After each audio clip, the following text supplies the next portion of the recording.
Ordinarily, we don't begin with a meditation on the first session. We do after that. Let's do a 10-second meditation.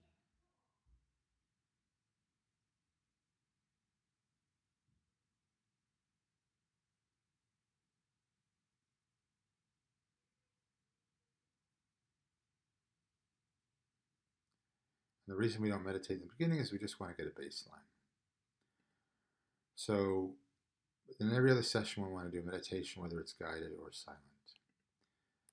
Then you want to have the client close their eyes and repeat the following.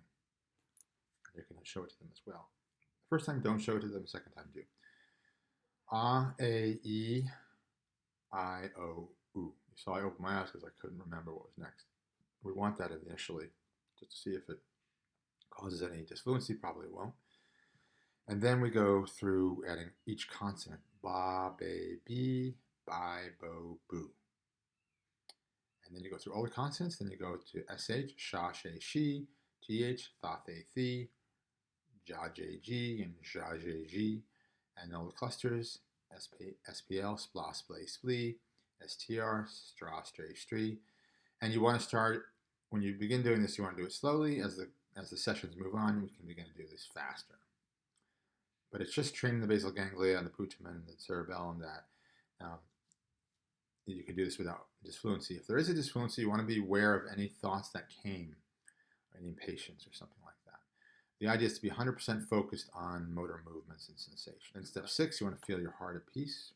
If you can go through this whole cycle at a reasonably fast speed without a stutter or a thought or heart-body emotion, then the exercise is complete and we stop doing it. We move on to other things. We're also going to move on to other things at the same time. This is part of sessions initially, as long as it's not 100% perfect.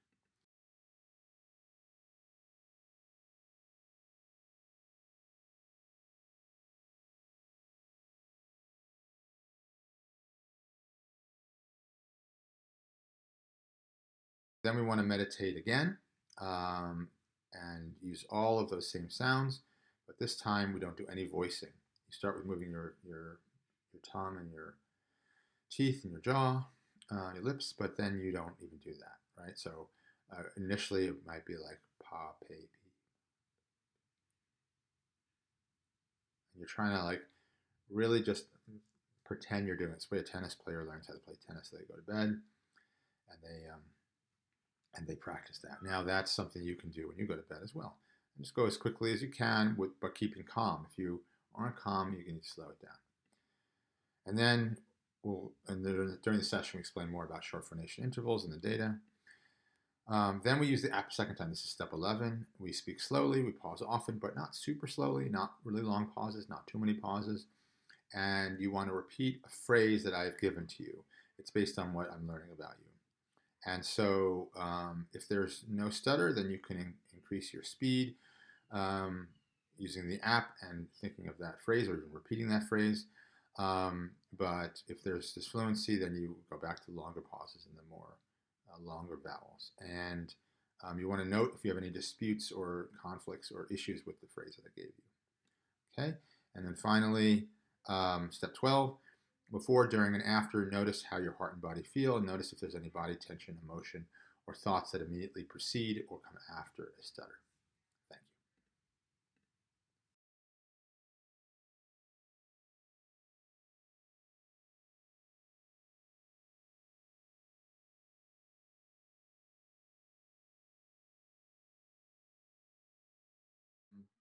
you. You're just going to produce these sounds with a kind of a whisper, very little air, like. Then you're going to do it without a whisper. You go through all of them, you're going to go without a whisper. And then maybe slight or no movement. Probably it's better just to go no movement and just go through and you're just training your systems to see that these sounds can be practiced the way a tennis player would practice when he's in bed and just pretending he's playing tennis, but he's not actually moving. Okay.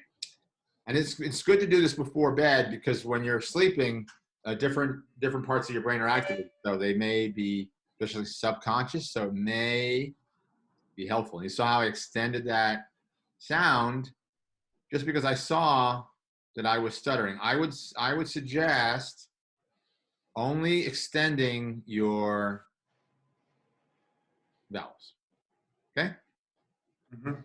Intentionally extending your vowels, all because we're trying to reduce the number of short phonation intervals per minute. If you hold a vowel longer, you're getting your lower short phonation interval happening automatically. With the $500 app, you don't have to go through any of this explicit stuff. It all happens subconsciously. But since we don't have that app, we're going through it consciously.